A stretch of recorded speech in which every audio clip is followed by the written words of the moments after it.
Coach, a long debrief courtside post-game. What can you share with us about that performance tonight? Firstly, congratulations to Jacob and the Hawks. I know they've been fighting hard to go ahead and get wins, and they were sitting here waiting for us. Got their team back together and got a full squad and made good pickups in Fraser, and I thought the energy that they played with, the commitment, the physicality, Froling was exceptional. Had 16 in the first quarter, 30 for the game, whatever he ended up with, but again, the things that we thought we would have the ability to take away, we didn't do a good enough job, and the delivery of passes to him was exceptional. And again, I thought there was an area that we should have been so much better in the ball screen, and but he also made some, had made 2 threes in that little patch there. I think he's probably made 2 threes in the first half of the year, and so, but good on him. He's capable of doing those things, and we gave him confidence with giving him some easy ones early on. We're a team right now that just fluctuates. We have patches where I think we're pretty good, but any time we get back or made our little fight backs, good job start of the third, the way we come out of the locker room, and there was a commitment there, and but we get close, and then it's either a defensive error or a turnover or a missed box out or just one of these effort play, things that you have to do, a commitment to over the 24 seconds of the shot clock. And I thought, we just didn't finish plays there for a while, and 12 offensive boards for them, but it turns into 18 points. They just capitalised on the errors that we made, and I thought they made a great commitment to really push the ball down the floor, and we're talking about just trying to slow their pace down a little bit, and they created early advantages that got them up to that 53 points at half time. So we're searching a little bit right now with this group to get the positives to go get a win. Did you struggle to rationale how you keep the Phoenix to 32% shooting on the weekend, and tonight the lowest scoring team in the league drops them at nearly 55%, including 53 points in the first half? Is that inconsistency you're talking about, that defensive element right there? Yeah, there's part of it. I thought obviously the travel schedule that the Phoenix were coming off as well. That's a tough trip coming back from Christchurch, and there was a fatigue element right there. We played a couple of days ago, and we haven't got a huge rotation right now. There's a part of that, but there aren't excuses, right? You've got to turn up. We're on a losing streak. It's got to take an exceptional effort to get that next win, and hopefully it can snowball from there. But we don't quite have that commitment for long enough in possessions or in games right now. 4 games in 8 days coming up, I think. That season right there, that key period's going to decide at the end of it what your chances are, really. Yeah, absolutely. We got, what are we up to, 10 losses right now, and you can't split this kind of next 8 games. We've got to get a run on, and absolutely, I agree with you to say, it's going to be, you get to 14 losses and you're in trouble. So, one game at a time.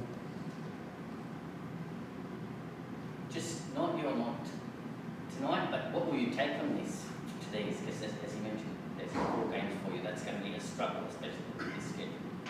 Yeah, it's there's some things that we said we wanted to be better at for this second half of the season, and so we take the small wins in that we hadn't been a really poor offensive rebounding team, and tonight I thought there was a real commitment. I thought David Aquera was exceptional, just giving us extra possessions, and that resulted in CG getting a wide open shot from the commitment. And I thought as a group we celebrated that. That's something that we wanted to be better at. We only turned it over 10 times tonight, where we've been having 18 and more turnovers. So we got shots, but I just didn't think that obviously, and we got to the foul line. We hadn't got to the foul line recently either. But again, you got to convert, and we didn't convert in that area. I thought the 3-point looks, the number that we shot tonight, great. That's how many. It's about how many we want to shoot. Were they all great ones? Were they were we capable of making 13, 14 threes tonight? Absolutely, but we didn't. You take on the Hawks on Sunday week again. Is there something you're going to tell your boys out of this game, for that game? Yeah, and Frolling's the first one we probably talk about, right? And he was exceptional. He was the guy that got him the lead. So how do we take care of that area better?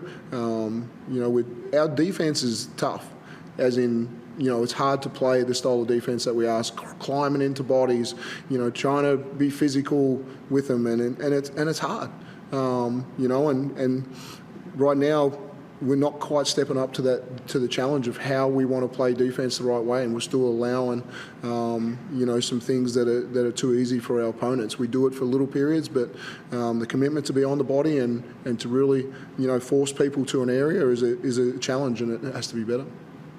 Rayjon, 27 points, and defensively you keep Tyler Harvey to 15 points, Peyton Seaver 5 points. Where's your game at, do you think, as you head into this really important run of games?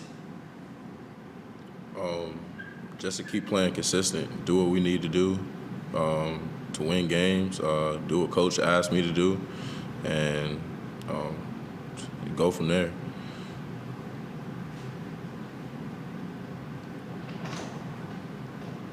Chris? Yeah, tough. Just following up on that. I mean, you're playing at a really high level personally right now. How tough is it to, I guess, take any satisfaction out of that when the team's struggling as they are at the moment? There's no satisfaction. I know as a group we don't like losing. I don't like losing. So we got to find ways to win, and it doesn't matter if score 50. We lost, and we got to figure it out. The team's been thrown so many challenges, personnel-wise, and again this weekend you're missing your starting centre, your starting point guard.